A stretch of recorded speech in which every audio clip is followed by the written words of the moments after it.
today they produce Bitcoin.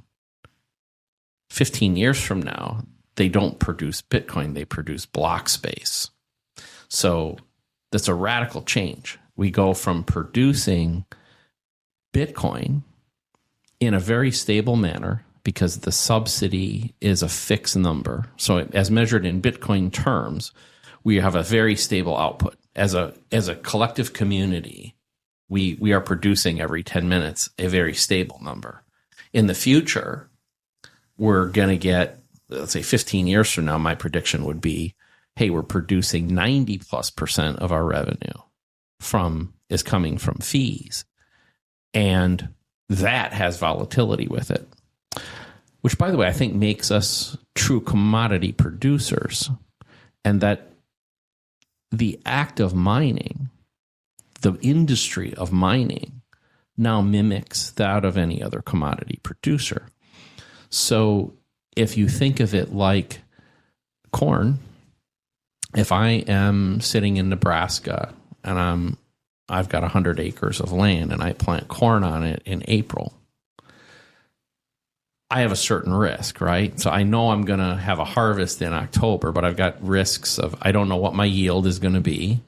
I don't know what the price of corn is going to be when October comes.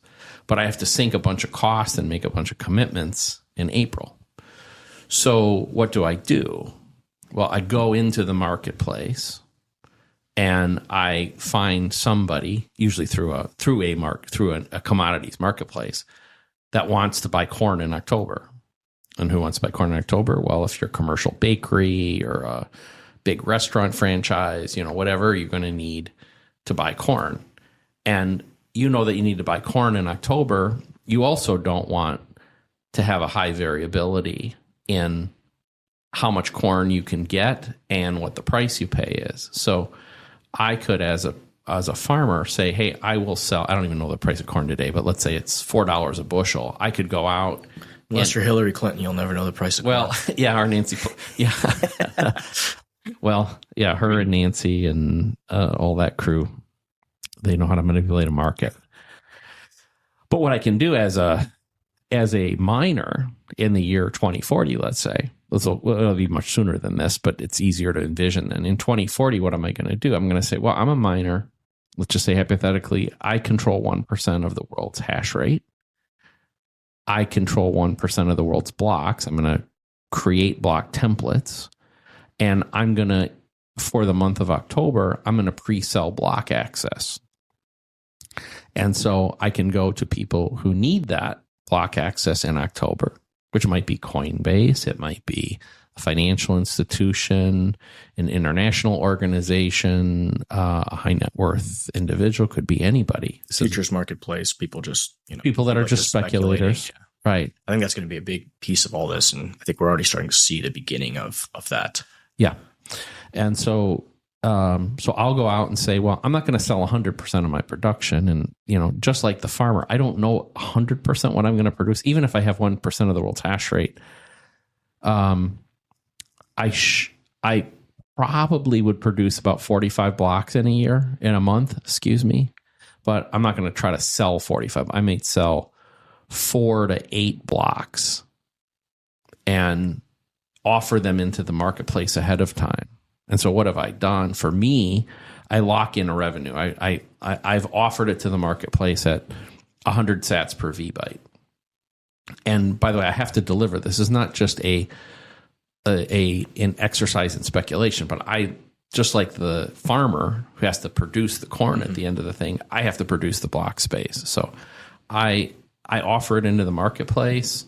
Coinbase says, oh, hey, I know I'm going to do a bunch of on-chain resolutions, on-chain transactions in October, so I'm going to go buy a couple of those blocks from Bob. We lock in the price. When October comes, I have a private mempool. They send me the transactions they want processed for that month, and I'm legally obligated to execute and get them into a block. So I think that's what's going to happen. Now, it changes the world a lot because there is a very finite amount of that block space that I think Bitcoiners have not really wrap their head around very well. With 10-minute blocks, there are 52,560 blocks produced annually. And they're capped at 4 million weight units, which is roughly translates on average to about 4,000 transactions. That means there's about 200 million transactions a year. And there's very little opportunity to vary off of that number. Not a lot of upside to it. So we talked about, where we were on adoption and the S-curve. Well, it's true that fees recently have actually been very cheap, but they've been cheap even with the mempool still full. So the mempool's been sitting at a couple 100,000 transactions in backlog for 18 months. Very little. The difference and the reason fees haven't continually been high is it would appear that most of those transactions are not financial. And there's not an urgency to them. So if, in other words, if you're trying to do UTXO consolidation or a coin join, or you're trying to move something from an exchange to a cold storage or something like that, in general, you wouldn't put super high urgency to that transaction. And so you may request the transaction, but you put in it at a low fee. And if it takes a day, wonderful. But if it takes 3 weeks, It doesn't really matter. It doesn't matter. You're not sensitive to time difference with something like right. that.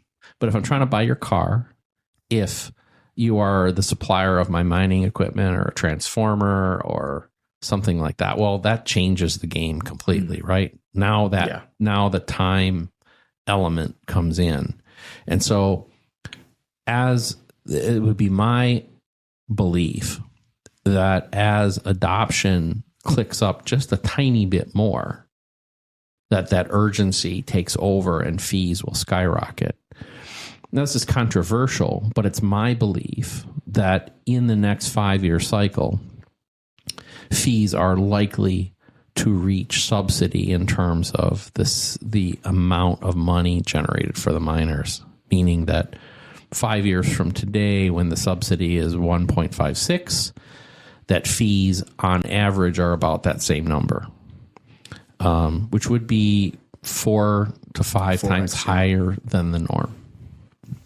I guess from a game theoretical perspective of Satoshi's design of the protocol, this is probably the one final existential question, I guess, is will fees provide enough incentive to keep the network secure, right? So in your opinion, you think that it's going to play out as Satoshi designed, that it will get there? That will be the case.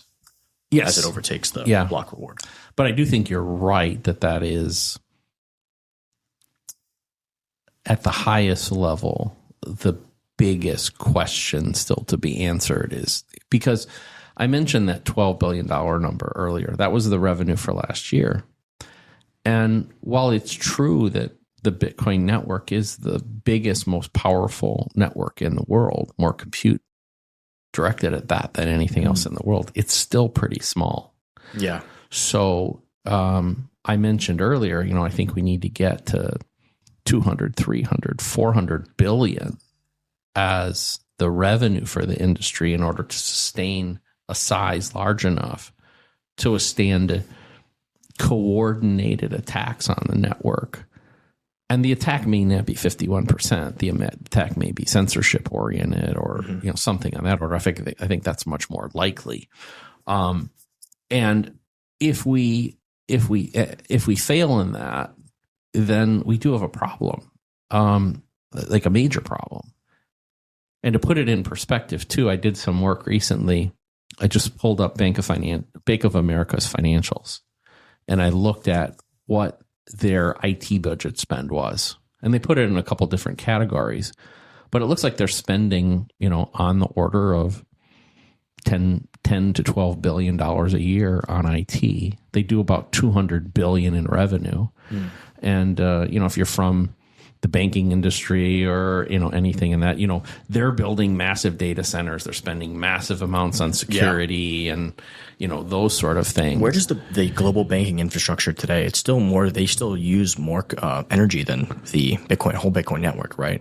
I've heard that figure as well. Yeah. So they use more energy. They definitely spend more money than we do.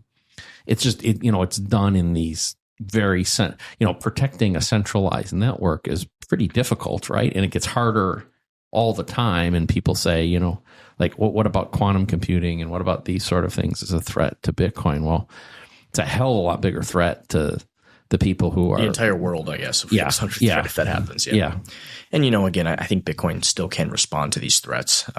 With node updates. I mean, if it's existential to the network itself, of course, everyone's going to upgrade their nodes and roll out a new algorithm. Yeah. Right? A SHA 512 or whatever. Yeah. I mean, we're on the whole, I think, cautious and averse to hard forks, but we can protect ourselves with a hard fork. And I think a hard fork, because there was, a threat to the security, would not be controversial. Completely different than, and I think we would get a pretty rapid, we would get a majority of nodes moving very rapidly to, as you said, whatever the new